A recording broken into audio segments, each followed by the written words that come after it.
Hello friends, welcome to crazy GK trick. GS की friends हमारी score booster series चल रही है जिसमें हम 5 मॉक टेस्ट पहले कंप्लीट कर चुके हैं। आज के सेशन में हम छठा मॉक टेस्ट लगाने वाले हैं। हर मॉक टेस्ट में हम 30 इंपॉर्टेंट क्वेश्चन सॉल्व कर रहे हैं।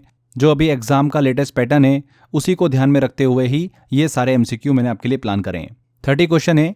इस टेस्ट में आप कितने क्वेश्चन करेक्ट कर पाते हैं, क्या स्कोर रहता है आपका, कमेंट बॉक्स में ज़रूर बताइएगा। इसके अलावा इस वीडियो की पीडीएफ और इन मॉक टेस्ट की प्रैक्टिस करने के लिए आप crazy GK trick application download कर लीजिए, आपको वहां पर ऑप्शन मिल जाएगा। तो चलिए अब सेशन को स्टार्ट करते हैं और पहले क्वेश्चन की तरफ चलते हैं। निम्नलिखित में से कौन सा घुड़सवारी प्रतियोगिता नहीं है? ड्रेसेज, वॉल्टिंग, स्प्रिंट या शो जंपिंग? तो इसका करेक्ट आंसर है स्प्रिंट। देखिए, घुड़सवारी प्रतियोगिता में ड्रेसेज, वॉल्टिंग, शो जंपिंग ये सभी शामिल होते हैं। ये सब घोड़े और सवार के उसकी स्किल को दिखाने वाले खेल हैं। लेकिन स्प्रिंट घुड़सवारी प्रतियोगिता नहीं है। स्प्रिंट का मतलब है छोटी दूरी की तेज दौड़, और ये ट्रैक एंड फील्ड या फिर साइकिलिंग जैसे खेलों में होती हैं, घुड़सवारी में नहीं होती हैं। तो सी आंसर। लेबांग बुमानी नृत्य इनमें से किस राज्य का फसल नृत्य है? बहुत अच्छा क्वेश्चन है। लेबांग बुमानी नृत्य त्रिपुरा का एक हार्वेस्ट डांस है, फसल कटाई नृत्य है। इसे खास करके रियांग समुदाय द्वारा फसल की कटाई के समय किया जाता है। इस नृत्य में लोग कलरफुल ट्रेडिशनल ड्रेसेस पहनते हैं, ढोल और सांच की ताल पर नाचते हैं। यह नृत्य वहां की संस्कृति और परंपरा का अहम हिस्सा है। किस राज्य का फसल नृत्य है? त्रिपुरा का। भारतीय संविधान के किस आर्टिकल के तहत संघ की कार्यपालिकीय शक्ति राष्ट्रपति में निहित होगी? संघ की कार्यपालिकीय शक्ति, executive power of the union. तो यह है आर्टिकल 53। देखिए, आर्टिकल 53 कहता है कि यूनियन की एग्जीक्यूटिव पावर प्रेसिडेंट में निहित होगी। कार्यकारी शक्ति मतलब राष्ट्रपति भारत सरकार के एग्जीक्यूटिव हेड माने जाते हैं। सभी एग्जीक्यूटिव एक्शन, कार्यकारी काम जो होंगे वो उनके नाम से किए जाते हैं। लेकिन असली पावर काउंसिल ऑफ मिनिस्टर के पास होती है, मंत्री परिषद के पास होती है, जो कि प्राइम मिनिस्टर की सलाह पर काम करती हैं। तो यहाँ पर friends C answer, article 53। Next है, कोको चैनल किन दो देशों के बीच समुद्री सीमा के रूप में कार्य करता है? तो कोको चैनल हिंद महासागर का एक सकरा जलमार्ग है। ये भारत के अंडमान और निकोबार द्वीप समूह को म्यांमार के कोको द्वीप समूह से अलग करता है। इस वजह से यह भारत और म्यांमार के बीच समुद्री सीमा का काम करता है। इसका महत्व इसलिए भी है क्योंकि यह बंगाल की खाड़ी और अंडमान सागर को कनेक्ट करता है। तो यहाँ पर भारत और म्यांमार। संविधान सभा का 10वां सत्र 10th सेशन कब आयोजित किया गया था? तो संविधान सभा ने कुल 11 सेशन 11 सत्र आयोजित किए। इसमें से 10वां सत्र 6 से 17 अक्टूबर 1949 के बीच हुआ था। यह सत्र महत्वपूर्ण था क्योंकि इसमें संविधान को अंतिम रूप देने की प्रक्रिया पूरी हुई। इसके बाद 11वां और अंतिम सत्र 14 से 26 नवंबर 1949 में हुआ था, जिसमें संविधान को अपनाया गया। तो 6 से 17 अक्टूबर 1949 ए आंसर। निम्नलिखित में से किसे भारत में कर्नाटक संगीत का जनक माना जाता है? Father of Carnatic music in India. तो पुरंदर दास जी को कर्नाटक संगीत का जनक कहा जाता है। उन्होंने कर्नाटक संगीत को सिखाने के लिए एक सिस्टमेटिक तरीका बनाया। उनकी बनाई हुई सरल रचनाओं से छात्रों को स्टेप बाय स्टेप सिखाया जाता था। उन्होंने हजारों भजन कीर्तन लिखे जो आज भी गाए जाते हैं। तो Purandar Das G B answer. किस खिलाड़ी ने लगातार तीसरी बार 2025 का बैलन ड'ओर फेमिनिन जीता है? तो स्पेन और बार्सिलोना के स्टार मिडफील्डर एटाना बोनमाटी ने 2025 का बैलन ड'ओर फेमिनिन जीता है। उनकी यह लगातार तीसरी जीत है 2023, 2024 और 2025 की। इससे वह ये उपलब्धि पाने वाली पहली महिला फुटबॉलर बन गई हैं। अगर मेंस में बात करें तो बैलन ड'ओर दिया गया है उस्मान डेम्बेले को। नेक्स्ट है, नागालैंड का मोत्सू त्योहार निम्नलिखित में से किस जनजाति द्वारा मनाया जाता है? तो मोत्सू त्योहार नागालैंड का एक प्रमुख कृषि उत्सव है। इसे आओ जनजाति मनाती हैं। बहुत ही फेमस है। मई के पहले हफ्ते में जब फसल की बुआई हो चुकी होती है तब सेलिब्रेट किया जाता है, भगवान से अच्छी फसल का आशीर्वाद लेने के लिए और पूरे समुदाय में भाईचारा फैलाने के लिए। इसमें पारंपरिक नृत्य, गीत और बड़े भोज होते हैं। आओ जनजाति द्वारा टी आंसर। दिए गए विकल्पों में से कौन सा कथन सत्य को सबसे अच्छा वर्णित करता है? 3 स्टेटमेंट दे रखे हैं। ब्लूटूथ डेटा एक्सचेंज के लिए एक वायरलेस टेक्निक है। जेपीईजी कंप्रेस्ड इमेज का फॉर्मेट है। और तीसरा स्टेटमेंट है एसक्यूएल का उपयोग डायनामिक वेब पेज बनाने के लिए किया जाता है। तो अगर आप फ्रेंड्स यहाँ पर देखिए तीनों स्टेटमेंट को देखें तो पहला स्टेटमेंट बिल्कुल करेक्ट है। Bluetooth short range wireless technology है जो कि 2 डिवाइस को बिना तार से जोड़ती हैं। दूसरा स्टेटमेंट भी करेक्ट है। जेपीजी ये इमेज को कंप्रेस्ड करने वाला फॉर्मेट है। इससे स्टोरेज और शेयरिंग आसान हो जाता है। तीसरे स्टेटमेंट की बात करें तो ये गलत है। एसक्यूएल डेटाबेस को मैनेज और क्वेरी करने की लैंग्वेज है। वेब पेज बनाने के लिए PHP, पाइथन, जावास्क्रिप्ट जैसी लैंग्वेज यूज होती हैं। एसक्यूएल सिर्फ डेटा हैंडल करता है। तो यहाँ पर वेब पेज बनाने के लिए उपयोग किया था, ये बिल्कुल गलत स्टेटमेंट है। तो बी वाला आंसर सही होगा, 1 और 2 सही एंड थर्ड गलत है। अगला क्वेश्चन है, भारत के पहले मुख्य चुनाव आयुक्त कौन थे? तो इलेक्शन कमीशन ऑफ इंडिया 25 जनवरी 1950 को बना था। पहले चीफ इलेक्शन कमिश्नर की बात करें तो वो कौन थे? सुकुमार सेन थे।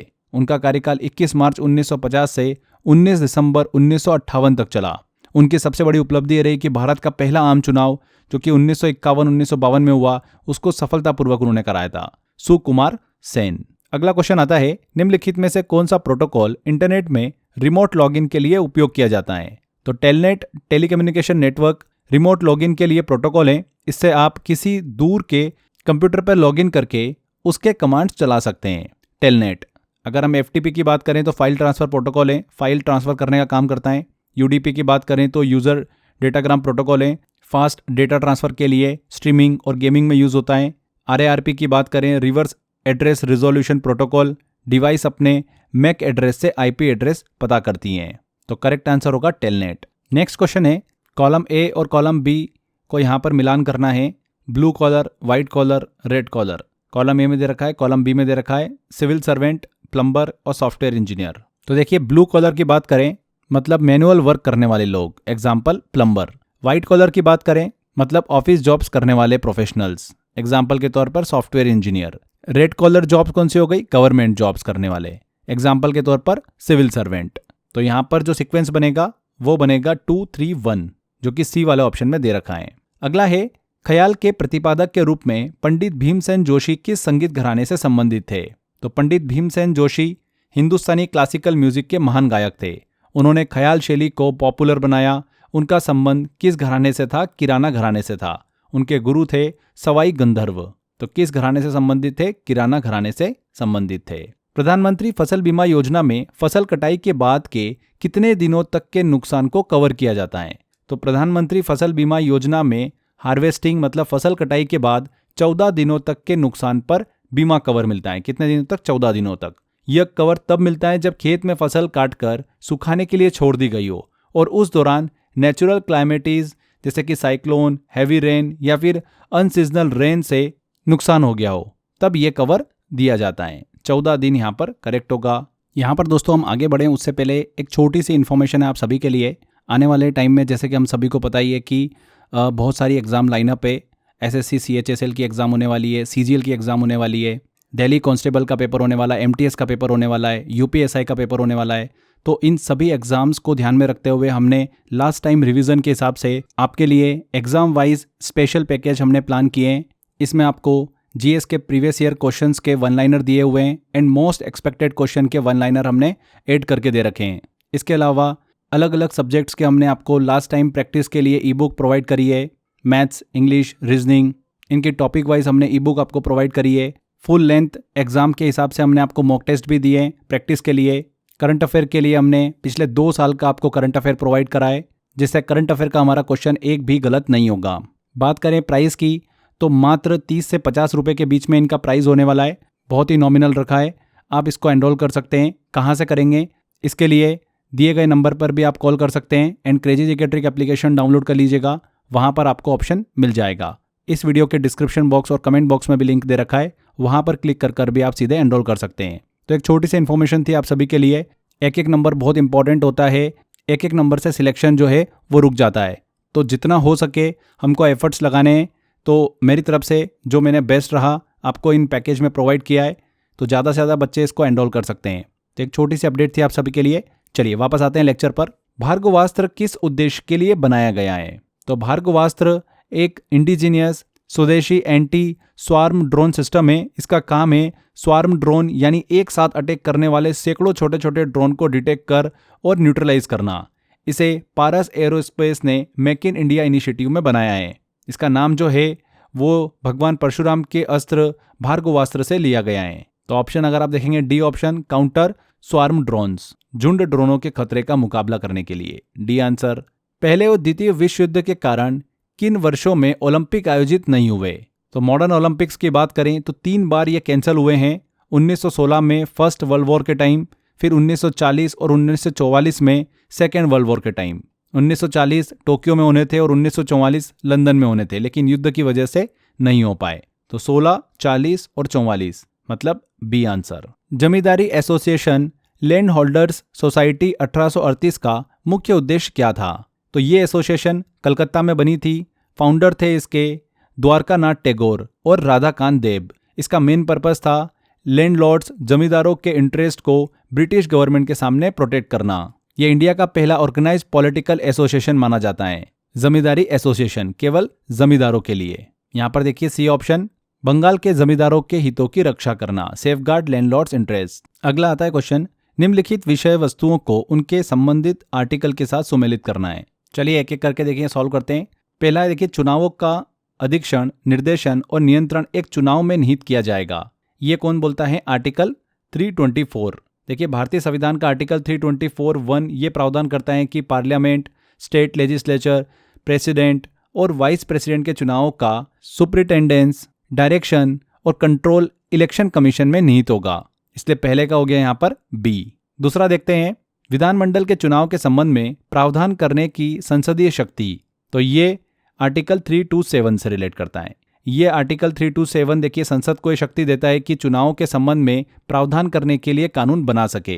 इसका मतलब है कि संसद को चुनावों के लिए मतदाता सूची, इलेक्टोरल रोल्स और अन्य सभी संबंधित मामलों के संबंध में कानून बनाने की शक्ति है। इसलिए यहाँ पर 2 का हो गया सी।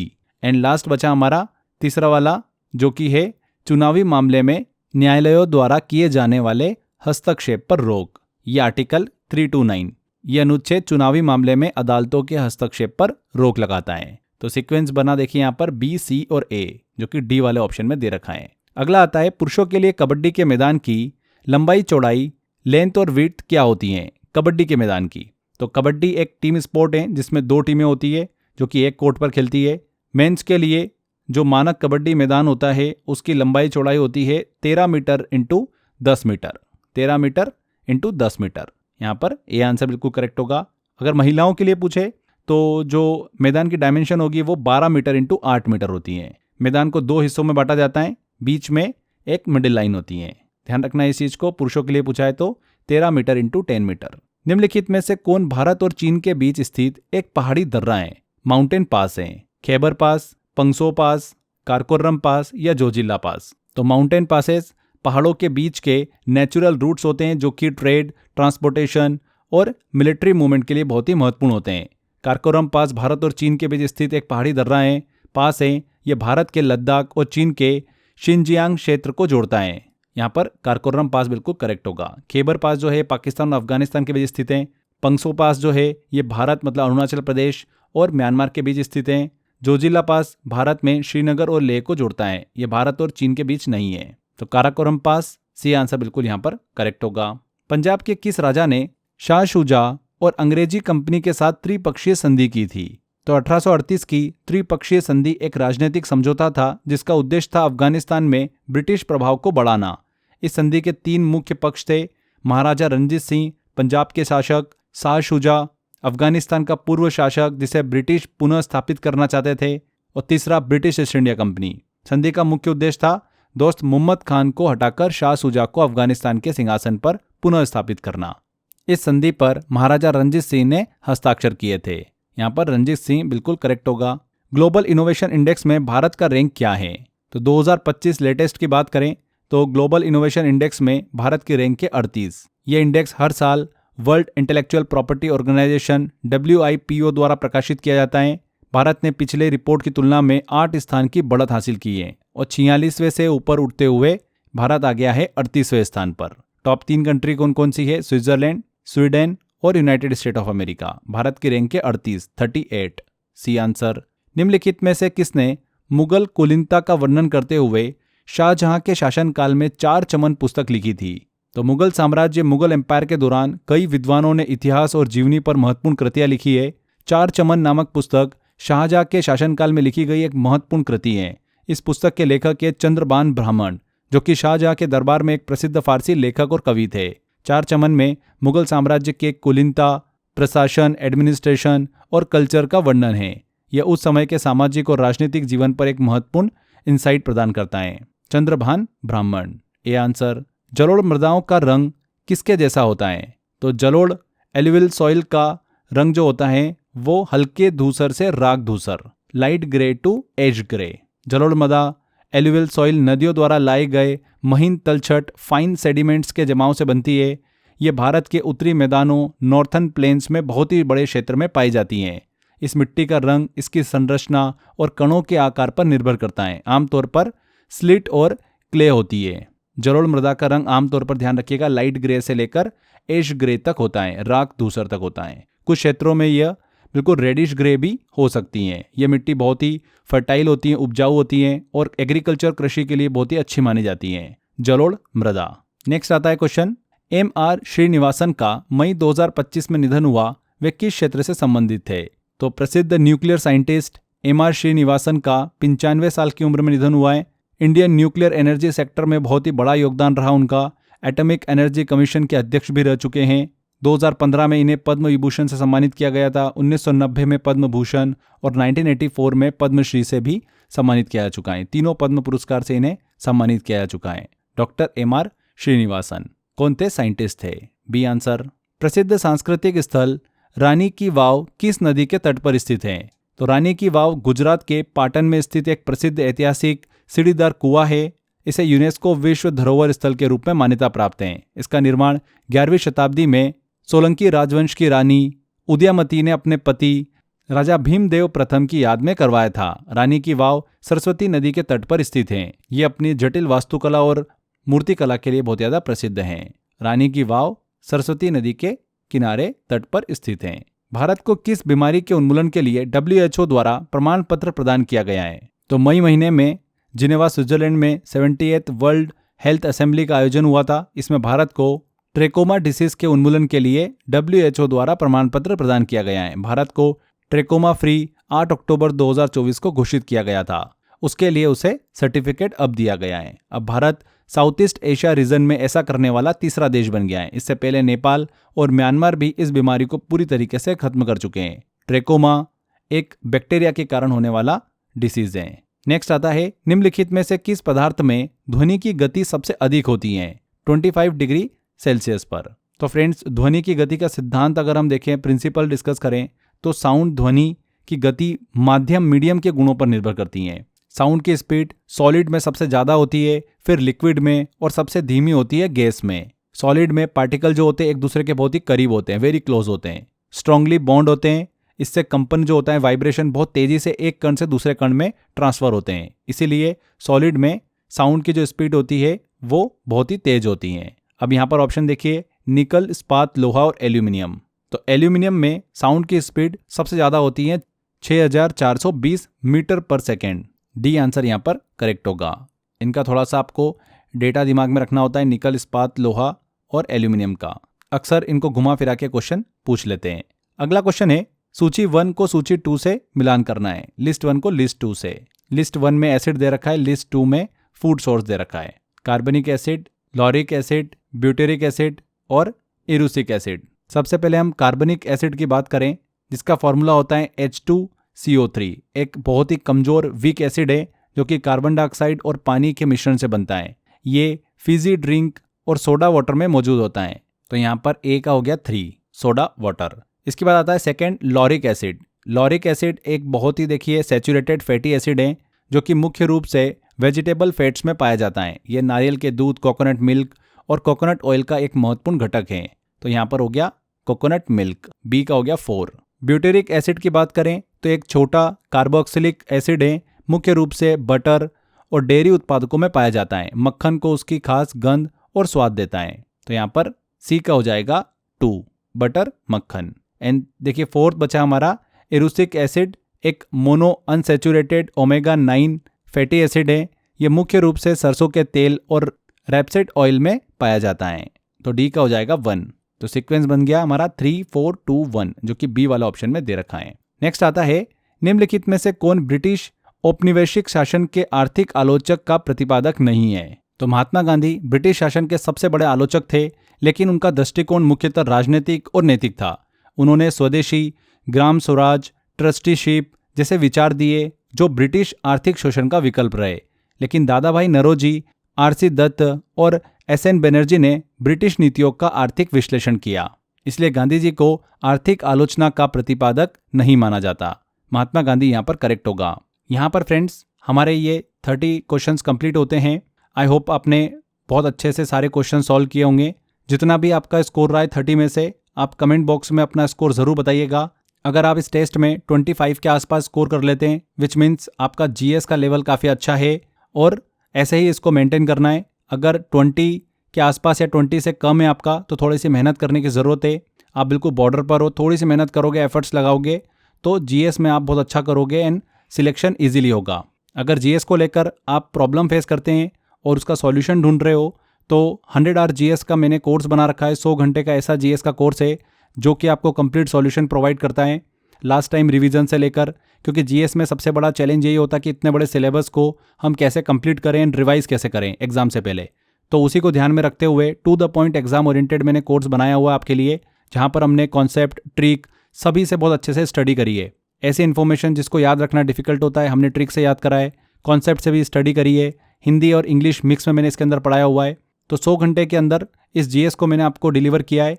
अगर आप ये कोर्स लेना चाहते हो तो 5 मंथ की वैलिडिटी के साथ में सिर्फ 500 रुपये में आप इस कोर्स को एनरोल कर सकते हैं। 2 साल की वैलिडिटी के लिए लेना है तो 999 में आप इस कोर्स को एनरोल कर पाएंगे। लिंक मैंने डिस्क्रिप्शन बॉक्स और कमेंट बॉक्स में दे रखा है, वहाँ पर क्लिक कर आप इसको ले सकते हैं। इसके अलावा crazy GK trick application download करोगे, वहाँ पर फाउंडेशन कोर्स में कोर्स बाय अक्षय सर वाला फोल्डर दिखेगा, उसमें जाकर भी आप इसको एनरोल कर सकते हैं। तो आज के इस सेशन को यहीं एंड करते हैं। इस सीरीज़ में मैं आपको बहुत सारे वीडियोस देने वाला हूं, तो बने रहिएगा। मिलते हैं अगले वीडियो में। Till then bye bye.